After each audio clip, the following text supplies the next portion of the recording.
চারিদিকে হৈ হৈ পড়ে গেছে। ওরে, গায়ে হলুদ পাঠিয়েও বর এলো না, বর পালিয়েছে, ফাঁকা পালকি ফেরত পাঠিয়েছে পাত্রপক্ষ। কন্যার বাড়িতে হুলুস্থুলুস পড়ে গেছে। পাত্রী লগ্নভ্রষ্টা হবার ভয়ে মেয়ের বাবা মাথায় হাত দিয়ে বসে আছে।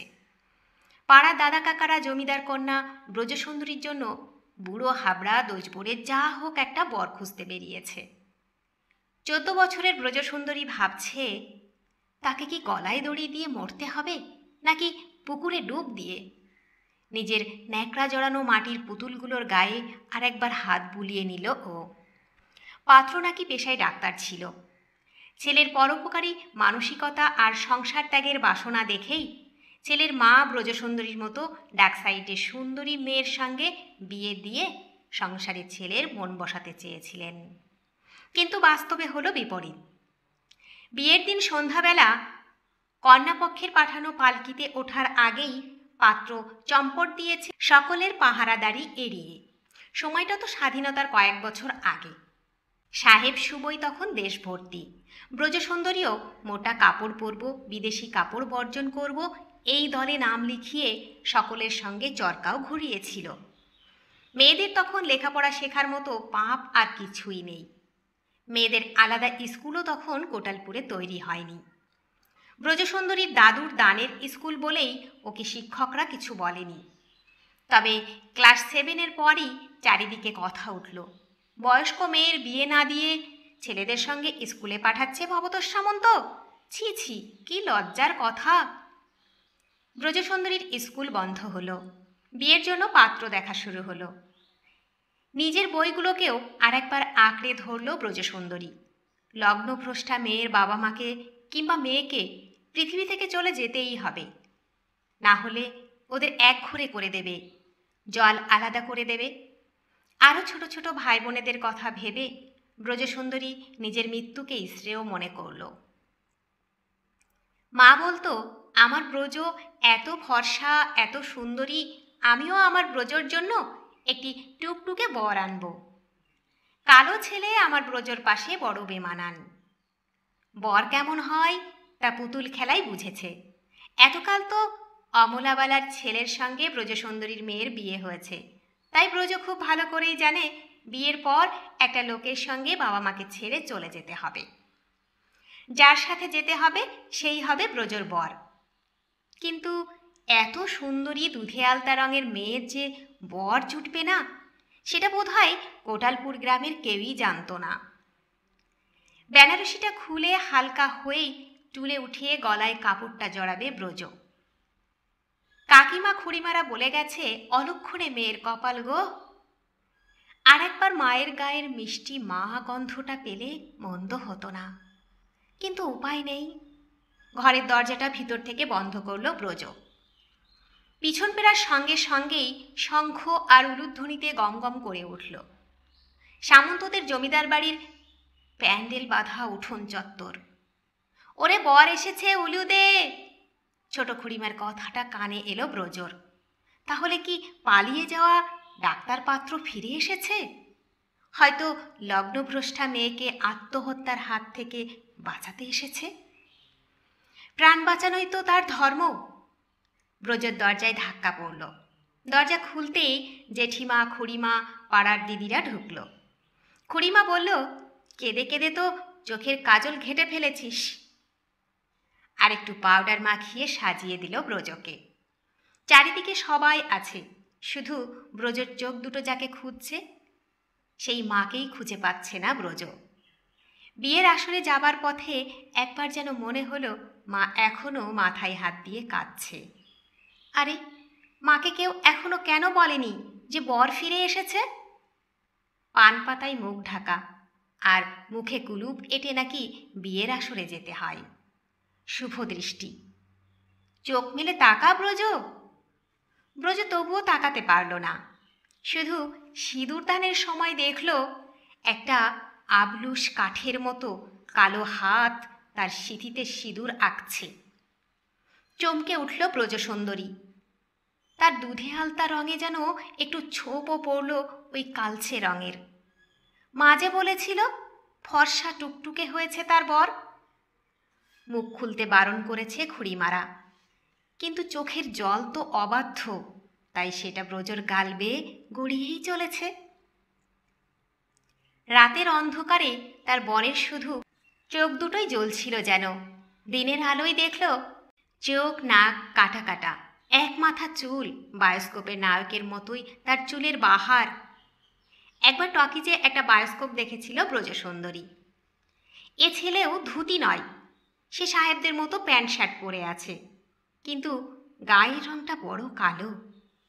এ মানুষ যে তাদের কোঠালপুরে নয় তা ব্রজর বুঝতে অসুবিধা হলো না। ওর কথাগুলোও হিরোর মতোই। ছেলেটির নাম কানাইলাল রায়। সে সাহেবদের কোম্পানিতে চাকরি করে, মুখে ইংরাজি ফুঁকছে। কদিনের ছুটিতে কোঠালপুর মাসির বাড়িতে বেড়াতে এসেছিল। ব্রজর কাকা দাদারা 24-এর অবিবাহিত ছেলে দেখে প্রায় চ্যাংদোলা করে তুলে নিয়ে এসেছে কানাইকে। কানাইয়ের মা ছোটবেলাতেই মারা গিয়েছিলেন, বাবা দ্বিতীয় বিয়েও করেছেন। সৎ মা দাদা বৌদি কানাইকে প্রায় গৃহছাড়া করেছে। ও কলকাতার সাহেব কোম্পানির ঘরে একাই থাকে, হোটেলে খায়, আর ছুটির দিনে গঙ্গার ঘাটে ঘুরে বেড়ায়। বই পড়া তার একমাত্র নেশা। হাতের লেখাটি তার আঁকার মতো। ব্রজ এতক্ষণে বুঝতে পারল কেন মা কিছুতেই ব্রজর সম্মুখীন হতে চাইছে না। একটা চালচুলোহীন ছেলের সাথে কোনো বাপ মা মেয়েকে সংসার করতে পাঠাতে পারে? কানাই বেশ ভারিক্কি চালে বলল, আমি আজ একাই কলকাতা ফিরে যাচ্ছি, একটু বড় বাসা ঠিক করে বউকে নিয়ে যাব। ব্রজর বাবা ভবতোষ সামন্ত হা হা করে উঠলেন, না না বাবা জীবন, তুমি ব্রজকে সঙ্গে করেই নিয়ে যাও। আমি সঙ্গে আরেকজন কাজের লোক পাঠাচ্ছি, টাকা দিচ্ছি, তোমার কোনো অসুবিধা হবে না। কানাইলাল কোমরে হাত দিয়ে দাঁড়িয়ে বলল, টাকা? কিসের টাকা? মেয়ে বেচতে চান? কিন্তু আমি তো আমার স্ত্রীকে কিনতে আসিনি। জমিদার ভবতোষ সামন্তর সামনে দাঁড়িয়ে আজ অবধি কেউ এমন করে জোর গলায় কথা বলেনি। ব্রজর মনে হলো এবার বাবা তার বরটাকে খুব জোরে থাপ্পড় মারবেই। ভয়ে ব্রজ চোখ বন্ধ করে নিল। মারের কোনো আওয়াজ না পেয়ে চোখ পিটপিট করে দেখল বাবা ওই আবলুস কাঠকে জড়িয়ে ধরে কত আদর করছে। অজান্তেই ব্রজর ঠোঁটটা অভিমানে ফুলে গেল। ওকে যে লোকটা গৃহছাড়া করেছে, ওর বাবাকে যে উঁচু গলায় ধমকাচ্ছে, তাকেই বাবা আদর করছে। কলকাতায় এসে পরের দিন ভোরে ব্রজ ভয়ের চোটে কালো লোকটার হাতটাই চেপে ধরেছে। এত লোকজন, সাহেবের ফিটান গাড়ি, ঘোড়ার এক্কা গাড়ি, ট্রামের ঘণ্টি শুনে বেচারা প্রায় আধমরা।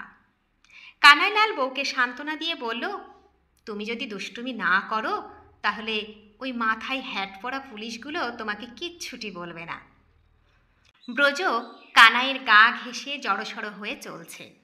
অবশেষে এক কুঠুরি একটা ঘরের সামনে এসে কানাই পকেট থেকে চাবি বের করল। ব্রজর মনে পড়ে গেল তাদের বিশাল উঠোন সংলগ্ন বড় বাড়িটার কথা। কানাই বলল, ব্রজ তুমি ইংরাজি জানো? ব্রজ ঘাড় নেড়ে বলল, পড়তে শিখেছি, বলতে পারি না। কানাই হেসে বলল, আমি তোমাকে পড়ালে তুমি পড়বে? বলে কি তার স্বামী, বিয়ের পর ঠাকুরবাড়ির মহিলাদের মতো তাকেও পড়াবে? স্বামীর অকল্যাণ হবে যে। যতই অপছন্দের হোক, সেদিন মৃত্যুর মুখ থেকে এই মানুষটাই তো বাঁচিয়েছিল। ব্রজের শ্বশুর নেই এখানে, যা ননদ নেই, শাশুড়িও মৃত, শুধু এই অপরিচিত মানুষটাই সম্বল এই বিশাল শহরে। কানাই ব্রজকে ঘরে ঢুকিয়ে দিয়েই বেরিয়েছে প্রয়োজনীয় কিছু টুকিটাকি কিনতে। ব্রজর সঙ্গে যে বড় ট্রাঙ্কটা ছিল সেটা খুলেই ব্রজ বুঝেছে মা ওর জামা কাপড় ছাড়াও কিছু নিত্য প্রয়োজনীয় জিনিস ভরে দিয়েছে। ব্রজ এই বছরই রাজস্বলা হয়েছে, তাই লজ্জাবোধটাও এসেছে তার মনে। কানাইয়ের একটাই কাঠের আলমারি, তাতে বই খাতা থেকে জামা কাপড় সবই বর্তমান। ব্রজ এক মনে ঘরটাকে গুছিয়ে চলছে। কাঠের তক্তাতে নতুন চাদর বিছিয়ে কাঠের টেবিলে চীনামাটির ফুলদানিটা ঝেড়ে গুছিয়ে রাখল। কানাই একটা ব্যাগে করে অনেক কিছু কিনে এনেছে। ঘরে ঢুকেই বলল, আমি কি ঠিক ঠিকানায় এলাম? এত গোছানো ঘর তো এই শর্মার নয়। কোনো পুরুষের সঙ্গে এই প্রথম এত কাছাকাছি রয়েছে ব্রজ। তবে মানুষটাকে আর ভয় করছে না। মেটে চচ্চড়ি আর ভাত, ডাল, সবজি কিনে এনেছে ও। দুজনে বসে খেয়ে নিল। শুরু হলো ব্রজর পুতুল খেলার সংসার। যে সংসারে কারোর চোখ রাঙানি নেই, শুধু কানাইয়ের প্রশ্রয়ে আছে।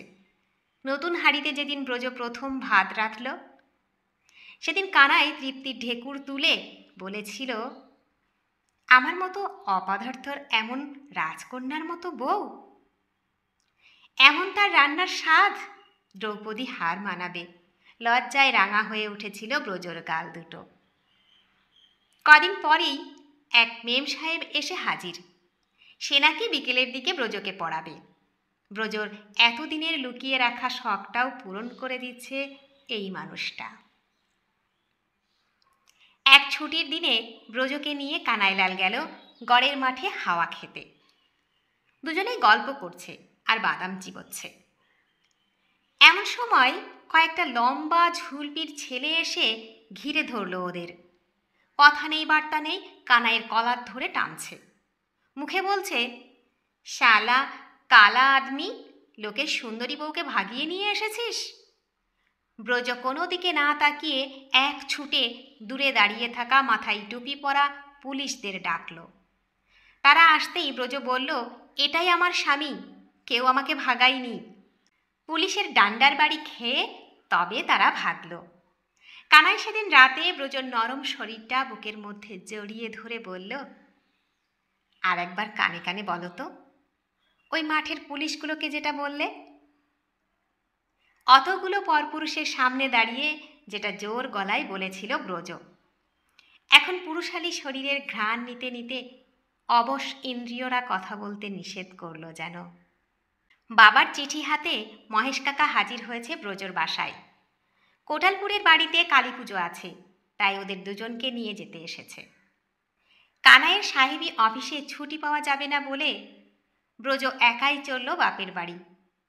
কানাই বলল, দেখো ব্রজ সুন্দরী, বাপের বাড়ির সখীদের পেয়ে এই কালা আদমিটাকে যেন ভুলে যেও না। ব্রজর তখন আনন্দের শেষ নেই। কতদিন পর আবার কোঠালপুরের বাড়ি, পুকুর ধার, মায়ের আদর। দিন সাথে কেটে গেছে বাপের বাড়িতে। ডুবো সূর্যের আলোর দিকে তাকিয়ে ব্রজর মনটা হু হু করে উঠল। পুকুরের জলের দিকে তাকাতেই একটা বড় বড় চোখের টিকালো নাকের মানুষের ছবি ভেসে উঠল। আর কানের কাছে শুনতে পেল, কি গো ব্রজ সুন্দরী, আমাকে ভুলে গেলে নাকি? চমকটা ভাঙল খুড়িমার ডাকে। লাজ লজ্জার মাথা খেয়ে ছোট জ্যাঠার কাছ থেকে পোস্ট কার্ড চেয়ে তাতে লিখতে শুরু করল।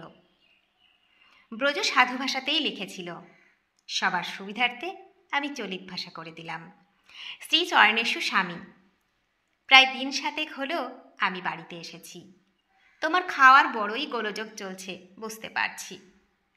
হয়তো রাতে একা থাকতে তোমার অপদেবতার ভয়ও করছে। জামাতে ঘামের গন্ধ হচ্ছে নিশ্চয়ই। আর মেম সাহেবও ছাত্রীকে না পেয়ে নিশ্চয়ই রাগ করেছেন।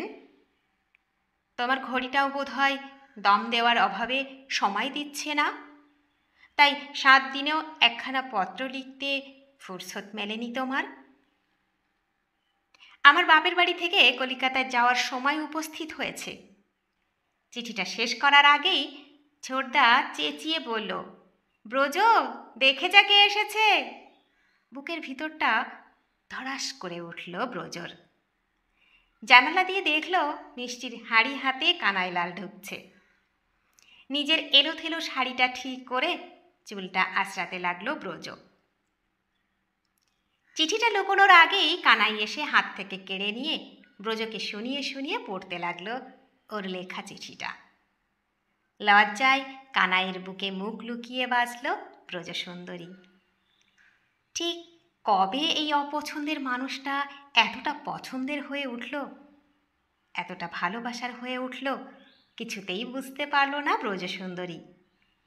এখন শুধু বুঝতে পারছে এই মানুষটাকে ছাড়া ওর মন খারাপ হয়। বঙ্কিমচন্দ্রের উপন্যাসে একেই বোধহয় প্রেম বলে ব্যাখ্যা করেছেন লেখক। ব্রজ কান পেতে শুনছিল কানাইয়ের হৃদস্পন্দন। বন্ধুরা, গল্পটি যদি ভালো লেগে থাকে তাহলে প্লিজ লাইক, কমেন্ট ও শেয়ার করতে ভুলবেন না। আর নতুন বন্ধু হলে অবশ্যই সাবস্ক্রাইব করে সঙ্গে থাকবেন। আশা রাখছি। ধন্যবাদ। ভালো থাকবেন।